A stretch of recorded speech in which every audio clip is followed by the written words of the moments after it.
सर्वव्यापी सर्वपूजनी परम पिता परमात्मा सतगुरु बंदी छोर कबीर साहब जी के चरणों में साहब बंदगी। परम पूजनी गुरुदेव महाराज जी के चरणों में साहब बंदगी।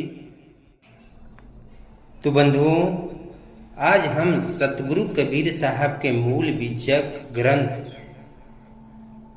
से रामायणी प्रकरण से रामायणी नंबर 7 पर प्रकाश डालेंगे और इस रामायणी का आशय बताएंगे कि साहब इस रामायणी में क्या बता रहे हैं, ये जीव को क्या बता रहे हैं। बंधुओं, साहब इस रामायणी में प्रश्न कर रहे हैं इस जीव से कि जहिया पवन पानी ये सृष्टि नहीं थी तब ये सृष्टि को किसने बनाया, तब इससे पहले वो कौन था। इसमें इस रामायणी में साहब प्रश्न कर रहे हैं इस जीव पर। तो बंधुओं, साहेब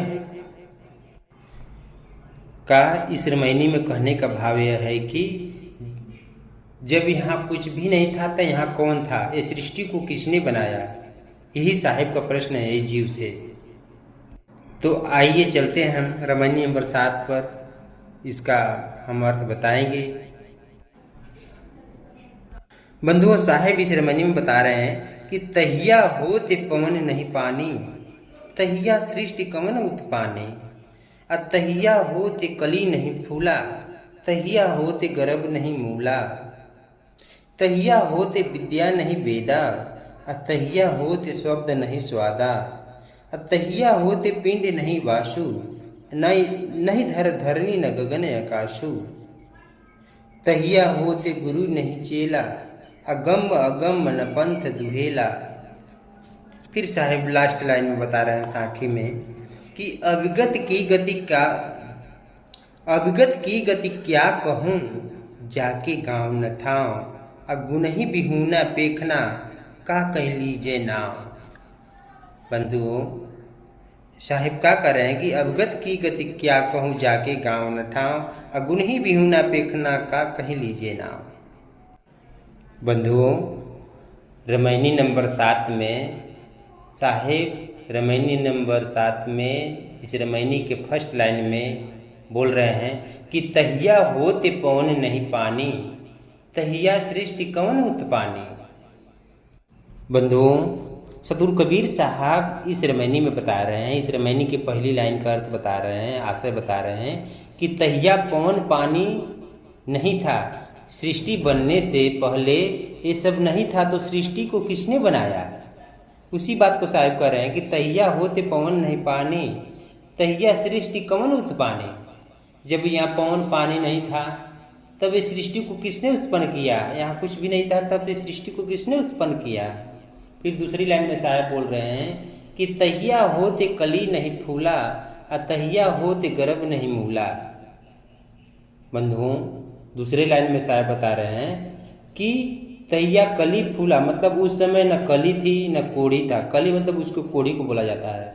जब कली भी नहीं था, फूल भी नहीं था, फिर कह रहे कि तहिया होते गर्भ नहीं मूला, और नहीं तहिया गर्भ भी नहीं था और ना ही वीर था। साहेब बता रहे हैं बंधुओं दूसरे लाइन कि तहिया होते कली नहीं फूला, तहिया होते गर्भ नहीं मूला। तहिया कली फूल भी नहीं था, कोड़ी भी नहीं था, तहिया गर्भ भी नहीं था और मूल भी नहीं था। तब यहाँ का क्या था। फिर साहिब तीसरी लाइन बता रहे हैं कि तहिया होते विद्या नहीं वेदा, तहिया होते शब्द नहीं स्वादा। बंधु, साहिब तीसरी लाइन बोल रहे हैं कि उस समय न विद्या था, तहिया विद्या भी नहीं था, उस समय वेद विद्या भी नहीं था, वेद भी नहीं था, न शब्द था और न स्वाद लेने वाला कोई था। तो इससे पहले कौन था, तभी सृष्टि को किसने उत्पन्न किया। फिर साहब आगे बता रहे हैं तहिया होते पिंड नहीं वासु, नहीं धरनी न गगन आकाशु। बंधुओं, इस चौथी लाइन में साहब बता रहे हैं कि तहिया पिंड भी नहीं था, पिंड भी नहीं था, और न ही उस पिंड में आत्मा थी, और न शरीर था, और न धरती था, और न गगन था, और न ही आकाश भी नहीं था। इसी बात को साहब बोल रहे हैं चौथी लाइन में कि तहिया होत पिंड नहीं बासु, और नहीं धरनी न गगन है आकाशु। करे कि तहिया न वो पिंड था, न वो शरीर भी नहीं था, और शरीर में कोई वास करने वाला भी नहीं था, और न धरती था, न गगन था, न आकाश था। तब यहाँ का क्या था? फिर 5वीं लाइन में साहब बोल रहे हैं कि तहिया होते गुरु नहीं चेला, अगम अगम न पंथ दुहेला। बंधुओं, साहेब 5वीं लाइन में बता रहे हैं कि तहिया होते गुरु नहीं चेला, गम अगम न पंथ दुहेला। उस समय न गुरु था और न ही चेला था, न गम था न अगम था, ये दोनों पंथ भी नहीं था। नहीं गुरु थे और नहीं चेला थे, न गम अगम, ये दोनों मतलब न गम था न अगम था, ये दोनों पंथ भी नहीं थे। उसी बात को साहब बोल रहे हैं कि तहिया होते गुरु नहीं चेला, गम अगम न पंथ दुहेला। फिर साहेब साखी के मतलब इस लास्ट लाइन में बोल रहे हैं साखी में कि अविगत की गति क्या कहूँ, जाके गाँव न ठाव, अगु नहीं बिहूना पेखना, का कहीं लीजे नाव। बंधुओं, साहिब इस साखी में बता रहे हैं कि मैं उस परमात्मा की गति को क्या कहूँ। उस परमात्मा का यहाँ नहीं गांव है और नहीं यहाँ कोई ठाव है, न कोई यहाँ स्थान है। उसी को साहिब बता रहे हैं कि मैं उस परमात्मा की गति को क्या कहूँ। उस परमात्मा का यहाँ कुछ भी नहीं है, यहाँ न गांव है और न ही इनका यहाँ स्थान है। मैं परमात्मा को जानने का सही मार्ग बता रहा हूँ। उसी की बात साहब कर रहे हैं कि अविगत की गति क्या कहूँ, जाके गाँव न ठाव, अगु नहीं बिहूना पेखना, का कहीं लीजिए नाव। साहब बता रहे हैं कि मैं परमात्मा को जानने का सही मार्ग बता रहा हूँ, तो कोई हमारी बात नहीं मानता है, हमारी बात को मानने को तैयार नहीं है और वो अलग देखता है, इसलिए वो परमात्मा को नहीं जान पा रहा है।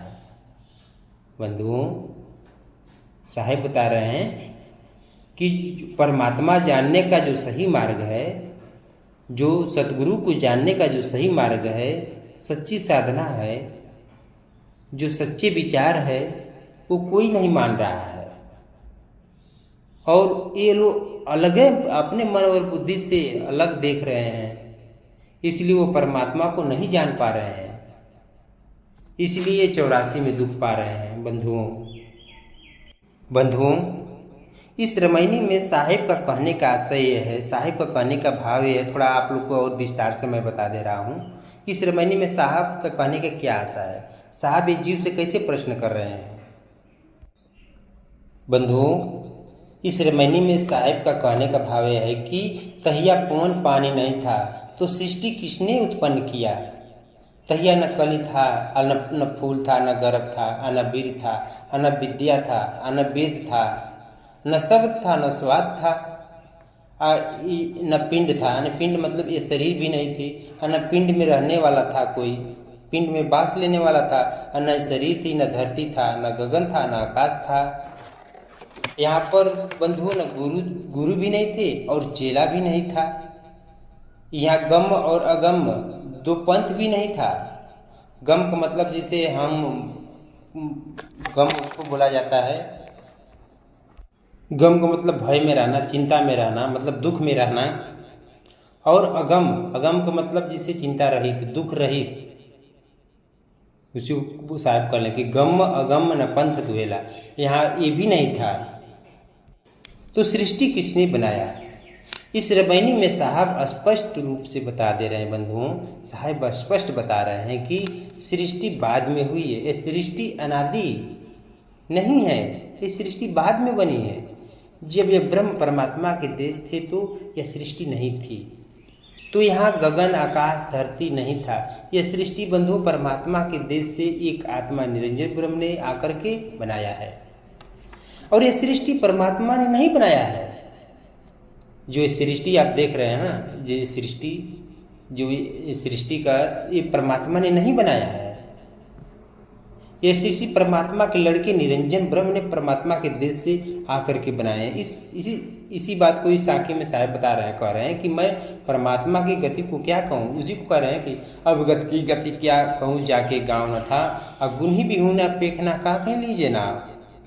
इस साखी में साहब बता रहे हैं कि मैं परमात्मा की गति को क्या कहूँ, उस परमात्मा की गति को क्या कहूँ। उस परमात्मा का बनाया हुआ गांव ना यहाँ है, ना यहाँ स्थान है, ना कोई यहाँ ठाव है। यह निरंजन ब्रह्म का बनाया हुआ देश है। लेकिन हमारी बात को ये सब जीव कोई मानता ही नहीं है। जितने भी ये संसार में जीव हो कोई मानता ही नहीं है। इसलिए यह परमात्मा के देश नहीं जा पा रहा है और ये तन का दुख, मन का दुख, जन्म मरण का दुख भोग रहा है। यहाँ दुखों के पहाड़ में खाइयों में पड़ा हुआ है, दुखों के खाने में पड़ा हुआ है, इसीलिए दुख उठा रहा है। बंधुओं, यह संसार नहीं था तो सिर्फ परमात्मा के देश था। और 5 तत्व जो आप देख रहे हैं ना, जो ये 5 तत्व आप देख रहे हैं, ये निरंजन ब्रह्म के मन से प्रकट हुआ है, यानी निरंजन ब्रह्म के मन से ही, और उसी की ऊर्जा निकल करके ये 6 शरीर धारण किया। जो आप चांद, सूरज, तारा, धरती, आकाश आप देख रहे हैं, यह ब्रह्म के मन से प्रकट हुआ है, यानी ब्रह्म की ही ऊर्जा है। जब ब्रह्म परमात्मा के देश में थे तो यहाँ कुछ भी नहीं था, न यहाँ पवन था, न पानी था, न ये सृष्टि थी, न यहाँ कोई गुरु था, न कोई चेला था, न गम था, न अगम था, न कुछ भी नहीं था। किसी प्रकार का यहाँ कुछ भी नहीं था। बंधु, इसी बात को साहब इस साखी में समझाए हैं कि सृष्टि को किसने बनाया है, निरंजन ब्रह्म ने बनाया है। तो बंधुओं, इस वीडियो को आप लोग शुरू से लेकर लास्ट तक सुनिएगा और परमात्मा का सेवा समझकर हर जीव तक पहुंचाने का कार्य जरूर करिएगा। इस ज्ञान, परमात्मा का ज्ञान चारों दिशा में जरूर फैलाइएगा ताकि उस जीव का भी उद्धार हो आप लोग के साथ साथ। बंधुओं, ये जो ज्ञान है, साहिब का जो ज्ञान है, प्योर ज्ञान है, सच्चा ज्ञान है, सत्य का ज्ञान है। इसमें थोड़ा भी पाखंड नहीं है, थोड़ा भी संशय नहीं है। ये जितने भी साहिब का ज्ञान है सब जीव के उद्धार के लिए है, सब जीवों को दुख को हरने के लिए बताए हैं साहिब। उसका मार्ग मतलब बताए हैं कि ये हर दुखों से बच सके। तो बंधुओं, इसलिए इस वीडियो को लाइक, शेयर, सब्सक्राइब जरूर करिएगा। लाइक, शेयर, सब्सक्राइब करके आप पुण्य का भागी जरूर बने, तभी आपका उद्धार होगा, तभी कल्याण होगा। तो बंधुओं, मैं इसी शब्दों के साथ मैं अपने वाणी को विराम देता हूँ। बोलिए सदगुरु कबीर साहब को साहब बंदगी। परम पूजनीय गुरुदेव महाराज जी के चरणों में साहब बंदगी, साहब के चरणों में साहब बंदगी, साहब बंदगी, साहब बंदगी।